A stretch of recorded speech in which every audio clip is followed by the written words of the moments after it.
Hi hello नमस्कार, मी तेजस्वी. तुम्हा सगळ्यांचं आणखीन एका माझ्या नवीन मिनी ब्लॉगमध्ये मी स्वागत करते.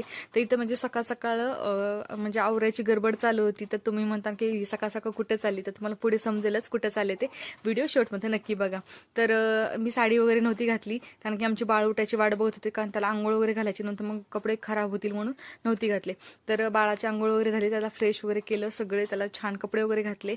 आणि इथे बघा, हा माझा फायनल लुक आहे. आणि आमचं बाळ झोपलं होतं, तर आम्ही त्याची उठायची वाट बघत होतो. फायनली ते उठलं. मग ते काका आले होते, तर त्यांनी त्याला टिळा वगैरे लावला, म्हणजे गालाला, हनुवटीला, कानांना, सगळीकडे त्याला असे टिळे लावून दिले होते. खूप छान, म्हणजे त्याचा लुक सेम तुकाराम महाराजांसारखा त्यांनी केला होता. ते म्हटले होते की मला तुकाराम महाराजांसारखा त्याला लुक करायचा. त्यांना खूप म्हणजे खूप जास्त आवडलं होतं.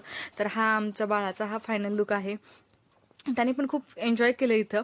आणि मग सगळ्यांनी त्याच्यात फोटोज व्हिडिओज वगैरे पण घेतले. काका पण म्हटले की मला पण त्याच्यात व्हिडिओ घ्यायचा. त्यानंतर आपले 5 पावले तरी चालावं म्हणून मी तुळस घेतली होती आणि चालले मी 5 पावले. नंतर आमच्या बाळाची पण इच्छा होती की त्याला पण चालायचं होतं. तर बघा, इथे आमचं बाळ पण मस्तमध्ये दिंडी एन्जॉय करतं. त्याला बघून सगळे लोक खूप म्हणजे खूप जास्त हसत होते. सगळीकडून त्याला बघत होते. त्याचे व्हिडिओज फोटोज हे सगळ्यांनी खूप म्हणजे खूप जास्त घेतले. इथे आमचं बाळ 5 पावले तरी चाललं. देवाला जर एखादी गोष्ट करून घ्यायची म्हटलं ना, देव कसाही काही करूनच घेतो. तर इथं अशा 100 तरी दिंड्या असतील. आणि खरंच अहो, यांचं कौतुक करावं वाटतं की काही अपंग लोक आहेत, काही इतके वयस्कर लोक आहेत, ते किती दिंडी म्हणजे नाही का पायी चालतात, किती कष्ट घेतात. खरं त्यांचं कौतुक करावं तेवढं कमीच आहे. आणि आपल्यासारखे पायी असणारे सुद्धा आपण दिंडीमध्ये जात नाही, किती आपलं म्हणजे दुर्दैव आहे. आणि ह्यांचे नामस्मरण तर किती होत असेल ना, विचार पण नाही करू शकत आपण. कंटिन्यू त्यांच्या तोंडामध्ये नामस्मरण चालू आहे. इथे छोट्या छोट्या मुली होत्या, ह्यांचं पण भजन करत चालले होतं दिंडीमध्ये. त्या पण इथे बघा, सगळे लोक किती वयस्कर लोक आहेत. आणि इथं आल्यानंतर आपलं मन इतकं प्रसन्न होतं ना, खरंच आनंद की कसा आहे ना, सांगता सुद्धा येत नाही. किती लोक एन्जॉय करत, त्यांचे पाय दुखतात, ऊन लागतं, पाऊस येतो, ह्यांना हे कशाचं सुद्धा भान नाहीये. हे फक्त नामस्मरणात इतके दंग आहेत ना, नावच काढू नका. माहिती का, खूप छान वाटत होतं आम्हाला पण.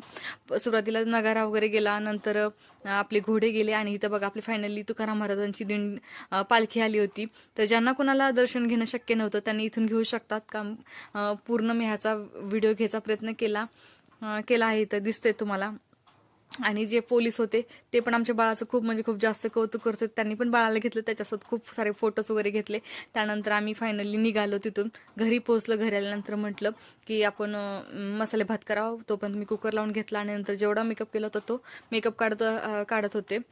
तर हा मेकअप मी आपल्याकडं म्हणजे हे कोकोनट ऑइल असतं ना, त्यानेच मी काढलेला आहे. नंतर लिप बाम लावून घेतला, वॅसलिनचा, आणि टिकली वगैरे लावून घेतली. आणि ते बघा, माझा भात तयार आहे. खूप